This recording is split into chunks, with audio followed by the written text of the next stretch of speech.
지난 시간에는 우리가 세례 요한에 붙이는 사가랴가 예언을 하는 장면을 마지막으로 다뤘었지요. 자, 오늘은 그 부분을 한 번 더 다루고 가도록 하겠습니다. 누가복음 1장 67절부터 71절까지 갑니다. 그 붙인 사가랴가 이렇게 가죠. 자, 갑니다. 시작.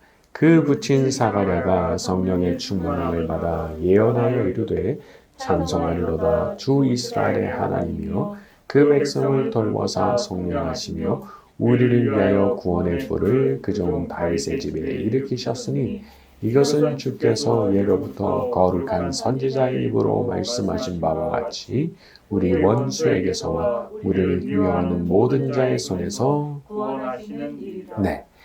자, 이제 제가 여기서 보고 싶은 것은 구원의 뿔에 관한 내용입니다. 구원의 뿔 69절에 구원의 뿔을 그 종 다윗의 집에 일으키셨으니, 자, 뿔이라고 하는 것은 힘을 상징하는 거죠. 어떤 강력한 파워를 상징하는 겁니다. 그래서 그 강력한 구원의 역사가 다윗의 집에 일어나게 하셨다. 이제 그런 뜻이죠. 자, 그런데 그 강력한 구원의 역사가 구체적으로 어떤 것이냐? 그 하나의 측면이 제시가 되는데 71절에 우리 원수에게서와 우리를 미워하는 모든 자의 손에서 구원하시는 일이라 이렇게 말씀했어요. 우리가 이 세상을 살아갈 때 참 너무 고달파지는 원인 중 하나는 원수가 있어서입니다. 원수. 내가 망하길 바라고 나를 괴롭히기를 원하고 그리고 나를 아주 짓밟아 놓고 싶어하는 그런 원수가 존재하죠. 그 대표적 원수가 누구겠습니까? 마귀죠. 사탄이죠. 이것이 이제 우리 인간들의 대표적 원수입니다. 그래서 거기서부터 우리를 건져주시는 구원의 역사를 말씀한 겁니다. 여러분, 구원의 손길이 우리 하나님께 있는 겁니다. 하나님께서 구원의 역사를 일으키실 그때에 이제 기적이 일어나는 거예요. 자, 예수님이라는 구원자가 이 땅에 태어나신 게 그냥 된 게 아닌 겁니다. 하나님께서 구원의 뿔을 이 땅에서 일으키셨기 때문에 예수님께서 아기로 태어나게 되신 거죠. 그래서 우리도 그런 은혜를 구할 필요가 있습니다. 구원의 뿔이 일어나는 역사. 더구나 우리는 예수님을 이미 믿고 있고 예수님의 영을 받아가지고 하나님의 자녀가 된 사람들 아니겠어요? 그러니까 우리의 기도에도 아주 힘이 있는 겁니다. 힘이. 그러니까 우리가 자녀된 우리가 아버지이신 하나님 앞에 엎드려 막 울면서 간구하면 아버지이신 우리 하나님께서 그걸 들으시고 구원의 뿔을 일으키시는 것 같은 그런 역사를 일으켜 주시는 거죠. 꼭 마귀가 아니어서 다른 문제라도 상관이 없습니다. 그게 뭐 물질의 어려움이든 관계의 어려움이든 혹은 건강상의 어려움이든 그렇게 나를 괴롭히는 원수 같은 것에서 나를 좀 건져달라고 제 삶에도 하나님께서 일으키시는 구원의 뿔과 같은 그런 역사가 일어나게 해주십시오. 그렇게 간구할 필요가 있는 거죠.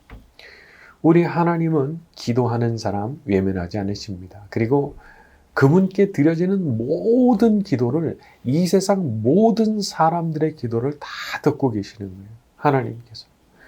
그리고 다만 그 기도를 끝까지 하느냐, 응답을 받을 만큼의 분량을 채우느냐 마느냐, 이제 그게 이제 관건인 거예요.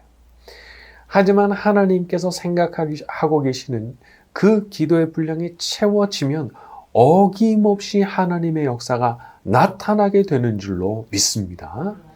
자, 우리 76절부터 80절로 갑니다. 이아이여, 시작. 이아이여, 내가 지극히 높으신 이의 선지자라 일컬음을 받고 주 앞에 앞서가서 그 길을 준비하여 주의 백성에게 그 죄사함으로 말미암는 구원을 알게 하리니 이는 우리 하나님의 긍휼로 일함이라. 이로써 돋는 해가 위로부터 우리에게 임하여 어둠과 죽음의 그늘에 앉은 자에게 비치고 우리 발을 평강의 길로 인도하시리로다 하니라. 아이가 자라며 심령이 강하여지며 이스라엘이 나타나는 날까지. 자, 복음의 핵심에 대한 말씀이 나오죠. 77절에 주의 백성에게 그 죄사함으로 말미암는 구원을 알게 하리니. 자, 죄를 용서받는다는 게 구원의 핵심적 요소입니다. 왜냐하면 이 거룩한 천국은 죄가 씻기고 깨끗이 거룩해진 사람만 들어갈 수 있는 것이기 때문이죠. 그래서 예수님께서 친히 오셔서 십자가를 지심으로써 우리의 죄를 용서받게 하신 겁니다. 그냥 용서받은 게 아닙니다. 예수님께서 마지막 핏방울 하나까지 떨어뜨리신 그 대가로 우리가 다 용서를 받은 거죠. 그러니까 이걸 정말 안다면 예수님 때문에 생명을 얻고 천국을 얻게 된 우리가 어떻게 예수님 사랑하지 않을 수 있겠어요? 어떻게 예수님께 감사하면서 살지 않을 수가 있겠습니까? 그리고 이 모든 구원의 역사가 78절을 보게 되면은 우리 하나님의 긍휼로 인함이라 말씀했습니다. 하나님은 우리를 긍휼히 여기시는 분입니다. 그래서 우리가 그냥 그대로 망하게 둘 수가 없어서 아들이신 예수님을 이 땅에 보내시고 대신 죽게 하심으로써까지 우리를 살려내고 싶으셨던 거죠. 그러니까 하나님께서 우리를 너무 사랑하시는 거예요. 그분께서 만드신 존재이기 때문에 사랑하지 않으실 수가 없는 겁니다. 사람도 짐승도 정상이라면 자기 새끼를 얼마나 귀하게 여기고 사랑합니까? 정상이라면 다 그렇게 하잖아요. 그 태어났을 때 그 어린 거 그거 얼마나 너무 예쁘고 귀하잖아요. 그런데 우리 하나님의 눈에도 우리가 그렇게 보이는 거예요. 저거 어떻게 저거 죽게 두나? 저거 어떻게 멸망하게 내버려 두나? 하나님께서 너무 마음이 안타까우셔서 아들이신 예수님 이 땅에 보내셔서 살려내게 하신 거거든요. 마귀는 그래서 우리가 하나님을 오해하게 하려고 만듭니다. 그래서 마음속에 어떤 생각을 자꾸 심어주려고 하느냐? 하나님 나쁘시다. 하나님 너무하시다. 하나님은 날 미워하시는 분이다. 하나님은 내 마음대로 내가 살지 못하게 하는 분이다. 이런 식으로 생각하게 만들려고 그러는 거예요.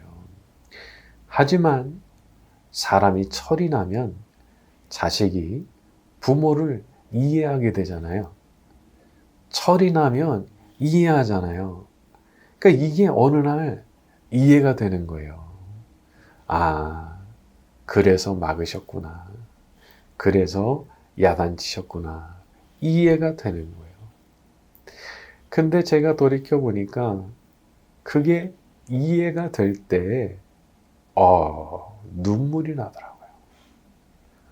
아, 그래서 그러셨었구나. 이해가 되니까, 눈물이 나는 거예요. 그러니까 그렇게 하신 이유가 다른 이유가 아니고, 너무 사랑하셨기 때문에, 나를 너무 사랑하셨기 때문에 때로는 안 돼 라고도 말씀하시고 때로는 야단도 치시고 내가 정말 오매불망 바라던 그런 일들 때로는 안 되게도 하시고 너무 사랑하셔가지고 내가 그 길로 가면은 잘못되니까 그걸 막아주셨구나. 그 깨닫게 될 때 참 감사한 거예요. 그리고 그런 사랑이 깨달아질 때 비로소 신앙생활이 즐겁고 감사하게 되는 거죠. 무거운 짐이 아니라 말이죠. 자, 항상 우리를 사랑해 주시고 긍휼히 여기신 하나님께 우리의 사랑을 되돌려 드리는 저와 여러분이 되기를 바랍니다. 자, 우리 누가복음 2장 1절에서 7절로 갑니다. 그때에 시작.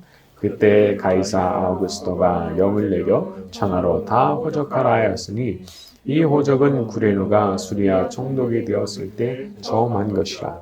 모든 사람이 호적하러 각각 고향으로 돌아가매 요셉도 다윗의 집 족속이므로 갈릴리 나사렛 동네에서 유대를 향하여 베들레헴이라는 다윗의 동네로 그 약혼한 마리아와 함께 호적하러 올라가니 마리아가 이미 잉태하였더라. 거기 있을 그때 해산할 날이 차서 첫 아들을 낳아 강보로 싸서 부유에 뉘었으니 이는 영안에 있을 곳이 없음이더라. 네, 도무지 일어날 것 같지 않은 일이 어느 날 일어납니다. 어느 날. 자, 사람이 생각하는 미래는 어떤 면에서 보면 좀 아득한 것 같이 느껴지는 게 있는 것 같아요. 과연 그날이 올까? 그날이? 자, 그런데 그날이 오는 거죠. 그게 올 수밖에 없는 이유는 하나님께서 그렇게 역사를 섭리해 가시기 때문입니다.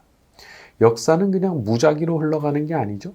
하나님의 섭리에 의해서 움직이는 겁니다. 그렇기 때문에 하나님께서 그때가 오게 하시면 오는 것이고, 그날 일이 벌어지게 하시면 그날 일이 벌어지는 거거든요. 그러니까 이게 우리한테 어떤 희망을 주시는 말씀이기도 한 거죠. 하나님께서 오게 하시면 옵니다. 반드시 옵니다. 내가 싫어도 그날이 옵니다. 하나님께서 뜻하신 거기 때문에. 요셉이 17살에 꿈을 꿨어요. 해와 달과 11별이 자기에게 전하는 꿈. 그런데 이건 요셉이 자기 의지를 동원해서 꾼 꿈이 아니거든요. 그냥 꿔진 거잖아요. 일방적으로 하나님께서 그냥 꿈을 꾸게 하신 거잖아요. 그게 결국에는 실제로 이루어지거든요. 요셉의 의지랑도 사실 상관이 없어요.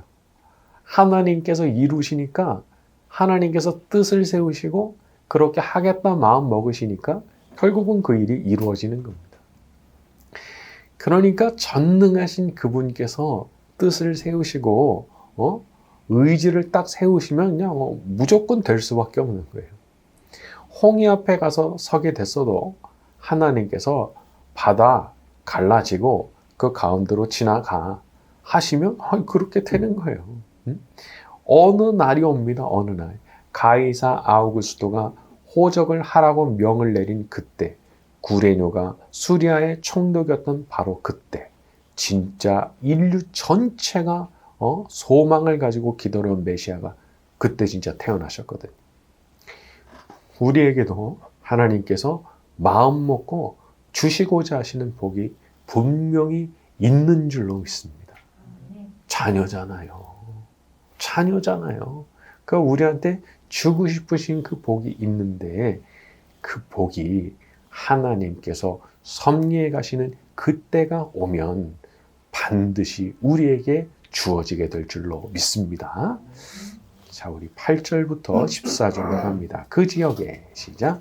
그 지역의 목자들이 하나님께서 자기 양떼를 지키더니 주의 사자가 곁에 서고 주의 영광이 그들을 두루두루에 크게 무서워하는지라. 전사가 이르되 무서워하지 말라. 보라, 내가 온 백성에게 미칠 큰 기쁨의 좋은 소식을 너희에게 전하노라. 오늘 다윗의 동네에 너희를 위하여 구주가 나셨으니 곧 그리스도 주시니라.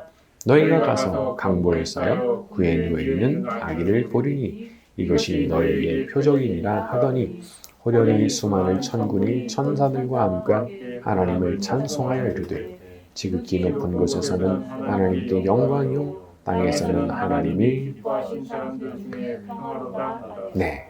자, 10절에 보게 되면 예수님의 탄생에 대해서 큰 기쁨의 소식이라 그렇게 표현합니다. 큰 기쁨의 소식. 그냥 소식이 아니죠. 너무 큰 기쁨을 주시는 소식이죠. 자, 이 세상은 구원자가 필요한 겁니다. 세상은 스스로의 힘으로는 이 모든 악을 극복할 수 없기 때문에 가장 선하면서 가장 강력한 힘을 가진 구원자가 필요하고 그 구원자로서 예수님께서 이 땅에 태어나신 거죠. 그런 면에서 볼 때 우리들은 정말 복받은 사람들인 거예요. 왜냐하면 우리한테는 구원자가 있거든요. 구원자가. 구원자가 없다면 혼자 살아야 됩니다. 좋은 일도 나쁜 일도 그냥 혼자 해결하느라고 그 인생의 무거운 짐을 지느라고 곤비할 수밖에 없는 거죠. 하지만 구원자를 모신 사람, 그분께 자기의 인생을 다 맡기고 살아가는 사람에게는 그런 짐이 없어요. 그분께서 대신 져주시잖아요. 그래서 우리 등에 그런 짐이 없어요. 높은 산 올라갈 때면은 막 다리가 천근만근일 때가 있죠. 배낭에 뭐 짐은 한가득이고 막 허리는 막 부러질 것 같은데 누군가 딱 와서 그 짐 내가 대신 져줄 테니까 같이 가자고 말한다고 그러면은 물론 높은 산 험한 길 가는 거는 변함이 없지만 얼마나 가벼운 발걸음으로 갈 수 있겠어요. 근데 우리 예수님이 그러신 분이시거든요. 내 등을 아주 짓누르는 그런 문제들, 내 다리를 막 휘청휘청하게 만드는 그런 인생의 짐들을 가져오라고 내가 대신 져 주겠다고 우리 예수님 말씀하시는 분이시거든요. 더군다나 그분이 얼마나 좋은 분이에요. 당신의 목숨을 날 위해서 주실 그 정도까지 나를 사랑하시는 분이시거든요. 그러니까 그분께서 죽으신 죽음 자체가 막 나는 너무 싫은데 그렇게 해서 죽으신 게 아니고 나를 너무 사랑하시기 때문에 죽으셨다는 것을 생각해 보면 참 그분의 사랑에 대해서 생각하면 감사를 드리지 않을 수가 없는 거고, 그 좋으신 분 앞에 나가서 기도하고 그분께 예배하고 너무 당연한 거예요. 그렇게 좋으신 분께 내가 예배해야죠. 그렇게 좋으신 분께 나가서 내가 기도드려야죠. 그렇게 좋으신 분과 영적인 교제 내가 날마다 나눠야 되는 거죠. 그리고 그렇게 살아갈 때 아주 영적인 기쁨이 충만하게 되는 거죠. 자, 마지막으로 한 가지 더 보고 싶은 것은 천군과 천사들이 나타나서 찬송을 하더라는 겁니다. 천군과 천사. 자, 이렇게 보면은 이제 천군이라고 번역된 단어를 다른 번역들에서는 하늘의 군대 이렇게 번역을 했어요. 그러니까 천사도 이런 천사들이 있는 거예요. 싸우는 천사들, 악한 영들과 싸움을 싸우는데 특화된 그런 천사들이 있는 게 아닌가 싶습니다. 물론 우리가 천사들의 종류를 구분하는 그런 일에 이제 너무 지나치게 관심을 가지는 건 어리석은 일이겠지만, 아무튼 이런 여러 종류의 천사들이 존재하고 그런 영적 존재들이 하나님 앞에서 다 자기의 사명을 수행하고 있다는 사실은 알아야 되는 거죠. 자, 세상에는 육안으로는 볼 수 없는 그런 세상이 존재하는 겁니다. 영적인 세상이죠. 그래서 천사도 마귀도 분명히 이 세상을 돌아다니고 있는 거예요. 그래서 사람에게 영적인 부분에서 문제가 생기면 육적인 건 안 풀립니다. 영적인 부분에 문제가 생기면 육적인 방식으로는 안 풀려요. 그래서 마귀가 역사하는 어떤 그 문제, 혹은 건강상의 문제, 그런 것들은 영적으로 해결하지 않으면 해결이 안 됩니다. 그리고 그런 영적인 존재들을 상대할 때 우리가 가장 중요하게 사용할 수 있는 무기가 바로 기도죠, 기도. 여러분, 기도는 마귀를 물러가게도 만들 수 있고, 혹은 천사가 이 땅에 내려오게도 할 수 있는 거예요. 기도가 그렇습니다. 초자연적인 세계에서 움직이는 영들에 대해서 영향을 미칠 수 있는 유일한 방법이 기도예요. 우리의 기도 자체가 대단한 건 아닙니다. 우리의 의지가 강해서도 아니고요.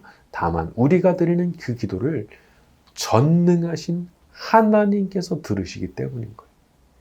그 하나님께서 들으시고 그 하나님께서 역사해 주심으로 인해서 마귀들이 물러가게 되고, 전능하신 그 하나님께서 기도를 들으심으로 인해서 천사들이 움직여서 나를 돕게 되고, 우리가 올려드리는 기도를 통해서도 이와 같은 일이 일어나게 되기를 예수님의 이름으로 축원합니다. 자, 오늘 말씀 여기까지 하고 주기도문 후에 자유롭게 기도하시다 가시겠습니다.